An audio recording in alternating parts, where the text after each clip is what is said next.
नमस्कार दोस्तों, स्वागत है आप लोगों का जीवन की अनमोल सीख से भरी मोरल स्टोरी श्रेष्ठ कर्म का प्रभाव में।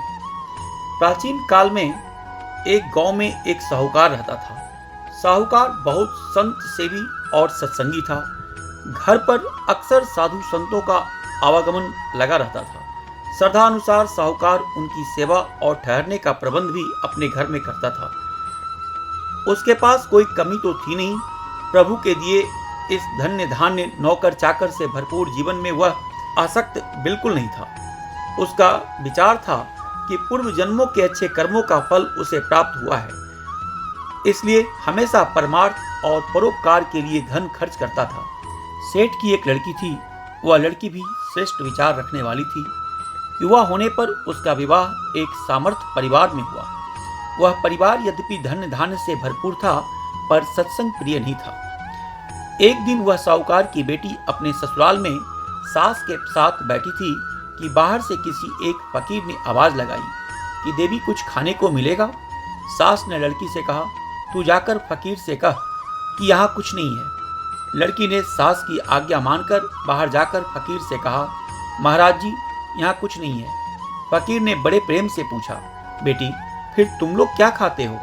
लड़की ने उत्तर दिया, महाराज हम बासी भोजन खा रहे हैं। फकीर मुस्कुराते हुए पूछने लगा, बेटी जब बासा खत्म हो जाएगा तो फिर क्या खाओगे? लड़की ने विनम्रता से हाथ जोड़कर उत्तर दिया, तो फिर महाराज हम आपकी भांति दर दर की भीख मांगेंगे।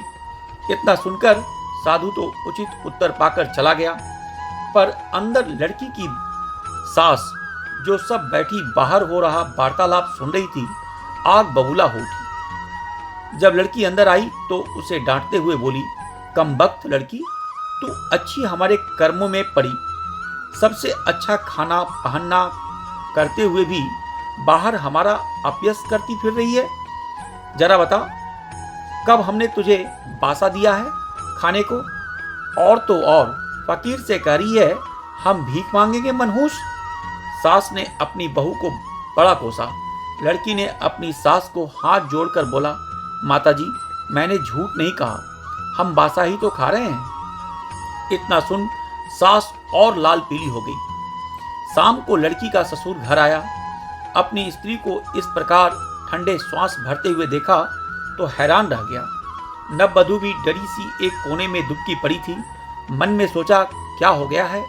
घर में नीरवता क्यों छा गई है? स्त्री से पूछा तो उसने जले कटे शब्दों में कहा, ये आपकी बहू गली मोहल्ले में स्थान स्थान पर अपयश फैलाती फिर रही है कि हम बासा भोजन खाते हैं, और जब वो खत्म हो जाएगा तो हम दर दर की भीख मांगेंगे। ससुर जी सत्संग के विचार तो नहीं रखता, पर था समझदार और धैर्यवान।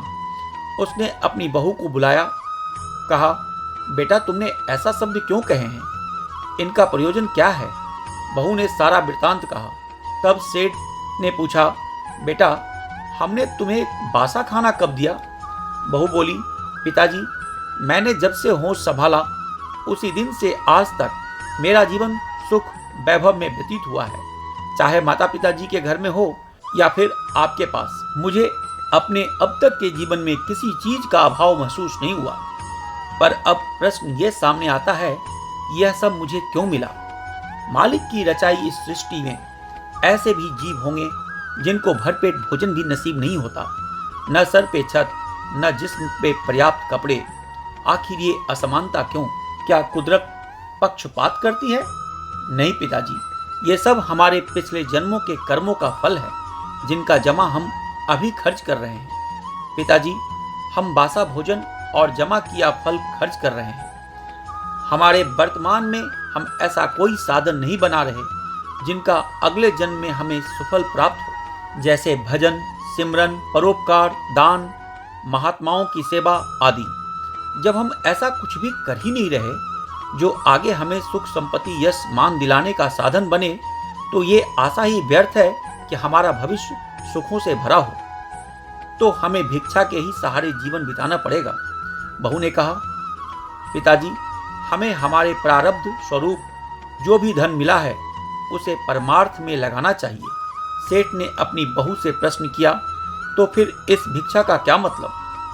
बहू बोली, जिसने जीवन में श्रेष्ठ कर्म नहीं किए उसको प्रारब्ध के अनुसार जो मिले वही भिक्षा रूप में स्वीकार कर जो मिल जाए उसी में संतोष करना पड़ेगा। जैसे भिखारी को भिक्षा में जो भी मिलता है उसी से गुजारा करना पड़ता है। लड़की की बातें सुन सेठ हैरान हो गया। उसने बहू से पूछा, तुम्हें इतना ज्ञान कहाँ से मिला? लड़की बोली, मेरे पिताजी के घर प्रायः साधु संत पधारते थे। उनके सत्संग और संगत में मेरा पूरा बचपन व्यतीत हुआ है। सेठ की आंखें खुल चुकी थी। उन्होंने कहा, पुत्री, अमुक कमरे में जो गेहूं और चना मिश्रित है उनका आटा पिसवाकर भिखारियों और अतिथियों के लिए भोजन बनवाओ। वास्तव में जो अन्न घुन लगा हुआ था और कई वर्षों से गोदाम में पड़ा था। बहू ने वैसा ही किया। अन्न का आटा पिसवाया। दूसरे दिन जब सेठ घर आए तो हाथ मुंह धोकर खाना खाने बैठे। बहू ने खाना परोसा। सेठ जी खाना खा रहे थे तो उनकी पत्नी आग बबूला होकर शोर मचाने लगी। खाना सेठ के गले से नहीं उतर रहे थे। गला खुश्क हुआ जा रहा था, जैसे रोटी नहीं लकड़ी चबा रहे हों। सेठ जी ने कहा, आज रोटी ऐसे क्यों बनी है? सेठानी ने कहा, ये लड़की आपको भिखारियों वाला खाना परोसे हैं और करें दान पुण्य। बहू ने विनम्रता पूर्वक जवाब दिया, पिताजी, इसमें हैरानी क्या है? सीधी सी तो बात है। इस जन्म में हम जैसा अन्न दान करेंगे वैसा ही भविष्य में हमें खाने को मिलेगा।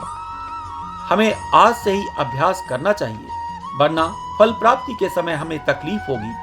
आज घर में जो खाना भिखारियों के लिए बना वही हम सब ने भी खाया।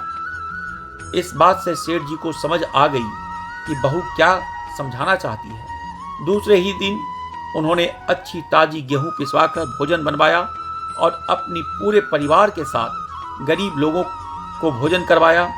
इस प्रकार एक भक्तिपरायण और साधु सेविका बहू के संग में सेठ जी भी महात्माओं की शरण में जाने लगे और सद्गति को प्राप्त हुए। प्रत्येक मानव को वर्तमान समय में श्रेष्ठ कर्म करने चाहिए, क्योंकि इन्हीं कर्मों से हमारा प्रारब्ध बनता है। जय श्री कृष्ण। धार्मिक कहानियों को सुनते रहने के लिए अपने इस चैनल को लाइक, शेयर और सब्सक्राइब करना ना भूलें। धन्यवाद।